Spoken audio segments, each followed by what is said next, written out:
வெண்டைக்காய் வதக்கிட்டோம்ப்பா. வெண்டைக்காய் பச்சடிக்கு பருப்பு வகி வச்சுருக்கோம்.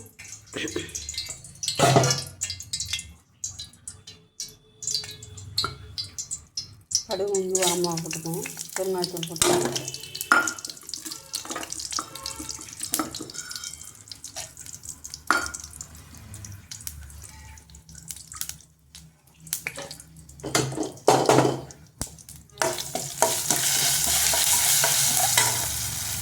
முதல்ல நம்ம வெண்டைக்காயை வந்து வதக்கணும்ப்பா.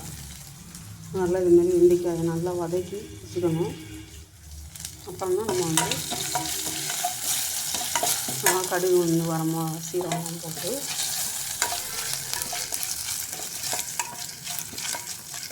நல்லா கடுகு வெடிக்கட்டும். கருவேப்பிலை கொத்தமல்லி போட்டு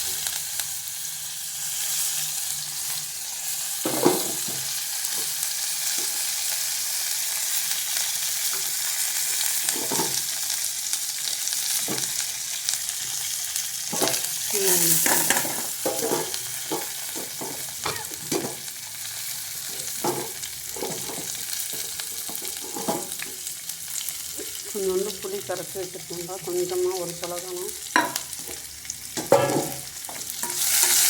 நல்லா வெங்காயம் நல்லா வதங்கட்டும்.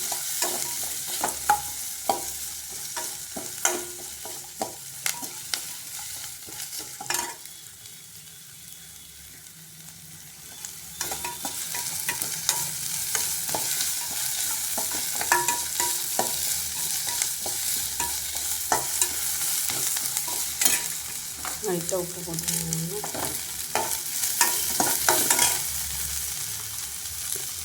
ஒரு தக்காளி போட்டுருக்கோம்ப்பா. தக்காளி எடுத்துக்கணும்.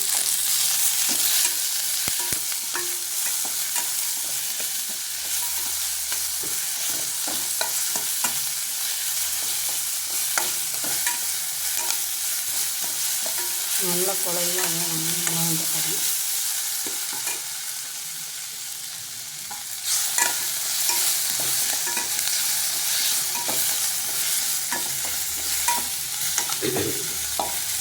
நம்ம உப்பு கொஞ்சம் போட்டோம்னா நல்லா வதங்கிடும்ப்பா. தக்காளியும் உப்பு வெங்காயமும்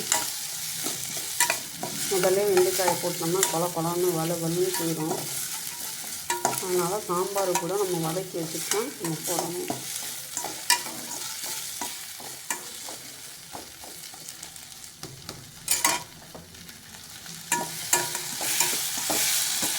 வெண்டைக்காய் வந்து எல்லா காய்கறியும் பண்ண முடியாது.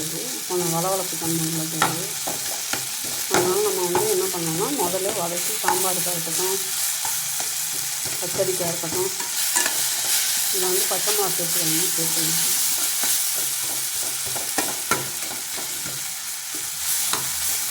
நல்லா அப்படி கொட்டிட்டோம்னா நல்லா சீக்கிரம் வதங்கிடும்.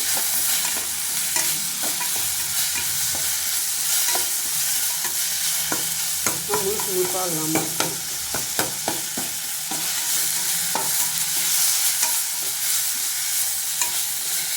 நான் வெண்டைக்காய் மல்லித்தூள்லாம் போட்டு வதக்கிட்டேன்.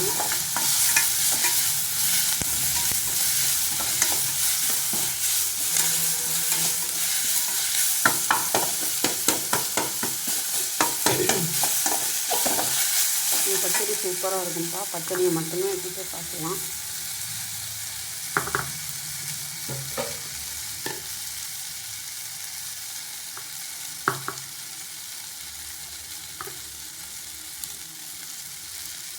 தூளை போட்டுக்கோங்க.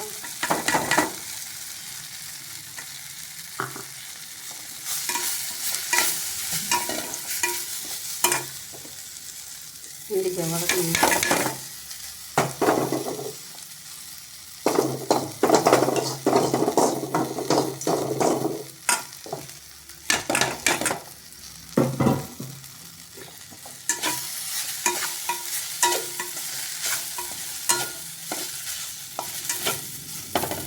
வதக்கி வச்சுக்குவோம்.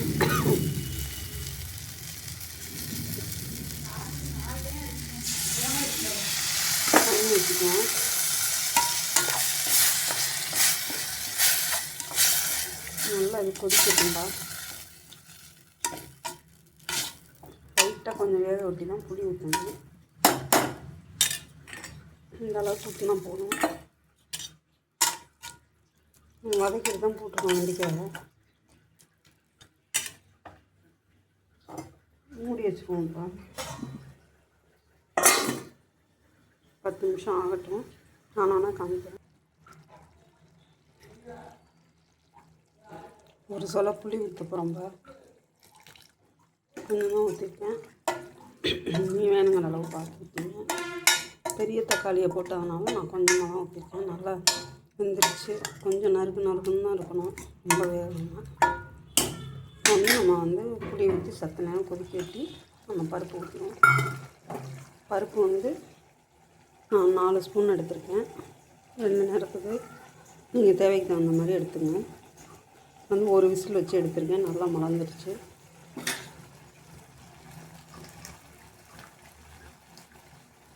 தண்ணியாக